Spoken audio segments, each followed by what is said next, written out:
Você já parou para pensar que absolutamente tudo no universo está girando? A Lua gira em torno da Terra. A Terra gira em torno de si mesma e, ao mesmo tempo, orbita o Sol. O Sol, por sua vez, também gira. Ele percorre um trajeto ao redor do centro da nossa galáxia, a Via Láctea.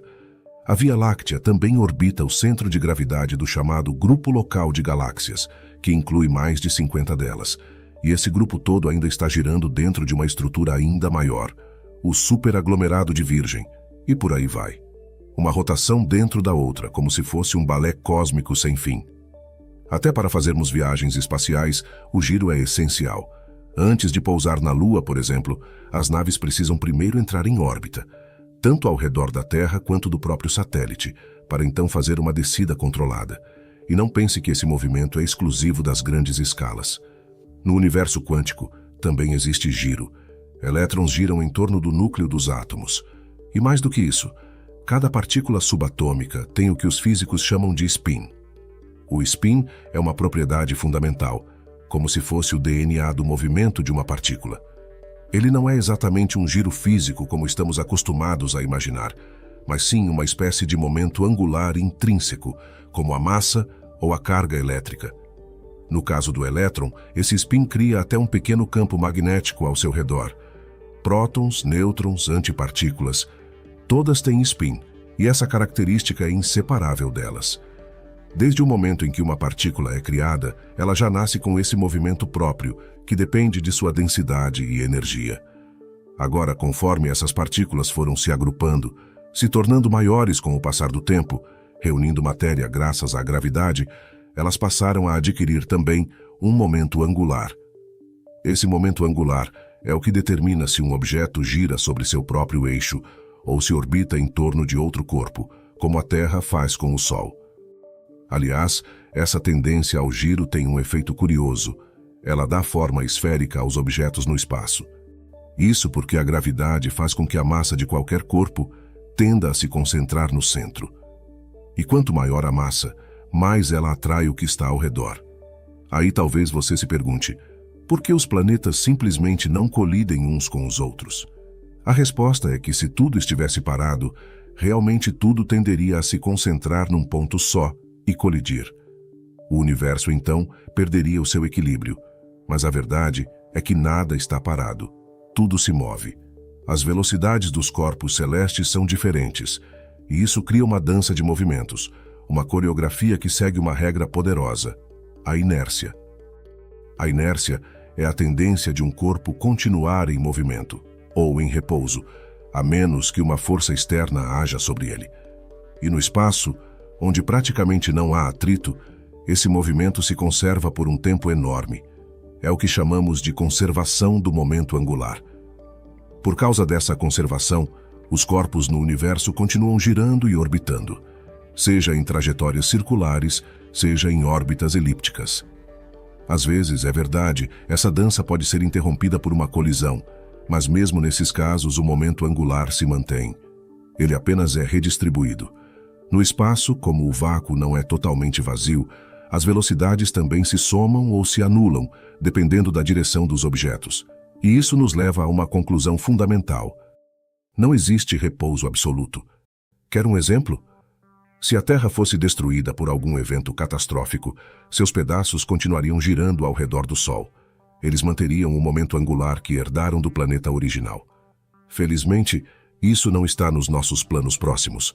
E mesmo que a rotação da Terra esteja diminuindo aos poucos, por causa da influência gravitacional da Lua e da resistência tênue do espaço, isso ainda vai levar bilhões de anos. Muito antes disso, o Sol já terá esgotado seu combustível e deixado de existir, e a humanidade, provavelmente, já terá partido há muito tempo. Com esse conhecimento, conseguimos entender que qualquer objeto interestelar que entre no nosso sistema solar, para chegar até aqui, precisa ter sido lançado com uma velocidade altíssima, tão alta que consiga superar a força gravitacional de seu próprio sistema. O objeto Oumuamua, por exemplo, que ainda não sabemos de onde veio, mas temos a certeza de que a velocidade que ele atingiu para sair de seu sistema foi extremamente alta. Isso normalmente só acontece após eventos explosivos, como colisões ou a morte violenta de uma estrela. Isso se chama velocidade de escape. Já ouviu falar sobre ela? Basicamente, é a velocidade mínima que um corpo precisa alcançar para se libertar da gravidade de outro corpo celeste. Por exemplo, para escapar da gravidade da Terra, seria necessário atingir 11,2 km por segundo, o equivalente a mais de 40.000 km por hora. Mas mesmo nessa velocidade, ainda estaríamos presos ao Sol, girando com a Terra em sua órbita. Para fugir completamente do nosso sistema solar, aí o buraco é mais embaixo. Seria preciso atingir 43,5 km por segundo. Só que essa velocidade absurda não se mantém constante. Conforme o objeto se afasta, a gravidade do Sol vai puxando e freando, diminuindo a velocidade gradativamente.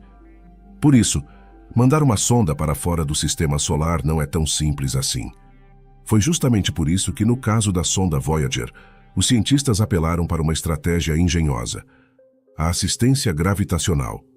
Em vez de usar só combustível, eles aproveitaram a gravidade dos planetas gigantes como Júpiter e Saturno para dar verdadeiras estilingadas, impulsos gravitacionais em sequência, para ganhar velocidade sem gastar mais energia. Essa técnica funciona porque na física a energia se conserva. Então, se quisermos lançar um objeto com velocidade suficiente para se tornar interestelar, ou seja, deixar o sistema solar e vagar pelo espaço, basicamente temos duas opções. Ou usamos manobras geniais como essa, ou dependemos de explosões colossais como supernovas, que arremessam matéria a velocidades inacreditáveis. Mas e se a gente quiser ir mais longe? Nossa galáxia também tem uma velocidade de escape: 537 km por segundo, o equivalente a 1.980.000 km por hora. Isso mesmo, precisamos alcançar quase 2 milhões de quilômetros por hora para escaparmos da gravidade da nossa galáxia e viajarmos rumo a outras galáxias.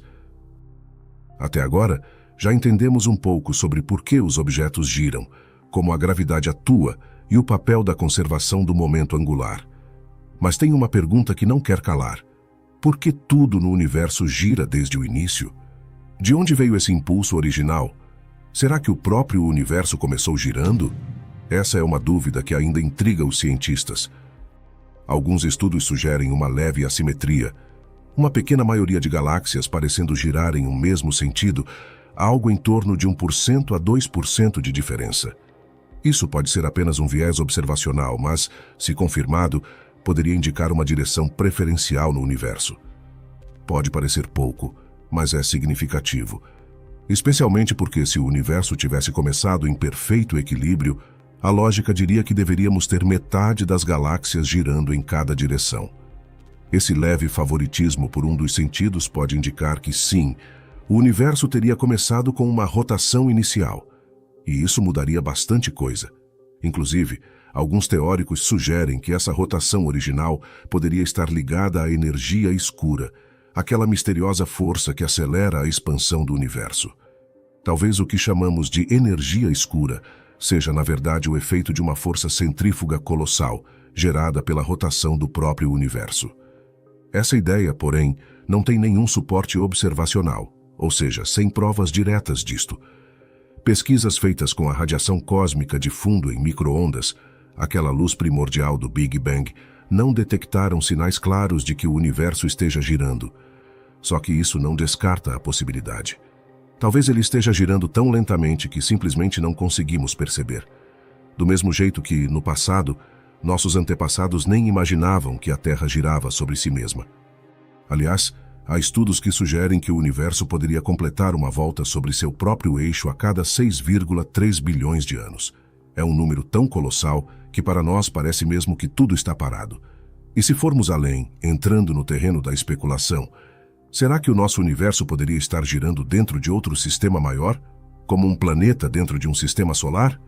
E se o multiverso for uma estrutura onde diversos universos giram e até colidem entre si, como planetas, gerando eventos cataclísmicos como o Big Bang?